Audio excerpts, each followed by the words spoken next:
எல்லாரும் நல்லா இருக்கீங்களா? கோழிக்கு பூரா சீசன் சீக்குன்னு சொல்லுவோம்ல. இந்த வெயிலோட வெப்பத்தாக்கல் வந்து அதிகமாக இருக்குது.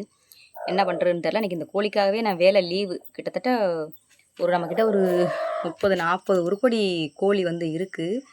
ஆனால் அவ்வளோ குயிக்காக வருது. முதல்லாம் சீக்கு வந்தால் ஒரு 2 நாள் 1 நாள் குணங்கும்ல. லைட் அப்படி குன்னிட்டு தெரியும். நம்ம ஊசி போட்டோம்னா சரியாக வந்துடும்ல. ஊசி போடுவோம், மருந்து போடுவோம், சரியாக வந்துடும். ஆனால் இப்போ என்ன ஆயிடுச்சு அப்படின்னா, இங்கே பாருங்க, எல்லாம் 3 கிலோ இருக்குங்க. 3 கிலோ இருக்கும், 3 3.5 கிலோ இருக்கும் இந்த கோழி வந்து. நான் எல்லா வேலையும் முடிச்சுட்டு கடன்னு போய் மருந்து வாங்கிட்டு வர்றதுக்குள்ளே இப்போ தான் சாயந்தரமாக தான் குன்னிருந்துச்சு முடிஞ்சிச்சு. நம்ம ஊரே சீக்கு. நம்ம பக்கத்தில் வீடெல்லாம் இருக்கும், செட்டுக்கு முன்னாடிலாம் வீடு இருக்குது. அந்த வீட்டுக்காரங்களோட கோழி ஃபுல்லாகவே அடி ஆயிடுச்சு. நம்மளுக்கு கூட தான் வராமல் இருந்தது. சரி லைட்டாக மருந்து வாங்கி ஊற்றிடுவோம் அப்படின்னு சொல்லிட்டு பாலை பீச்சி ஊற்றிட்டு வந்தேன். அந்த 10 முட்டையா 11 முட்டைக்கு மேலே இருக்குது கோழி. அவ்வளோதான், சோழி முடிஞ்சிச்சு. இல்லை 3 கிலோ உள்ளுங்க. என் கோழி வந்து நல்லா இருச்சாதி கோழி பார்த்தீங்களா, அந்த மாதிரி இருக்கும் கோழி எல்லாமே வந்து.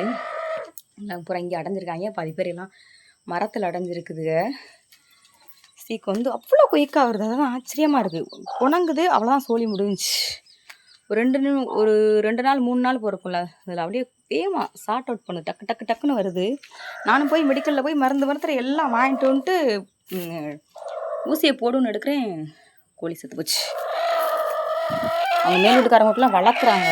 அந்த கோழியே வந்து கிட்டத்தட்ட ஒரு 50 உருப்படிக்கு மேலே அவங்க கோழிலாம் செத்து போச்சு. இன்றைக்கி தான் ஃபஸ்ட்டு நம்ம வீட்டில் ஒரு கோழி இன்றைக்கி இறந்து போச்சு. மற்ற கோழிங்களுக்குலாம் நான் இப்போ மெடிக்கலில் மருந்து வாங்கிட்டு வந்திருக்கேன், ஊற்றணும். சரியா கொஞ்சம் யாரும் சீக்கு வந்தால் டக்குன்னு கோழிகளுக்கு வைத்தியத்தை பார்த்து விடுங்க.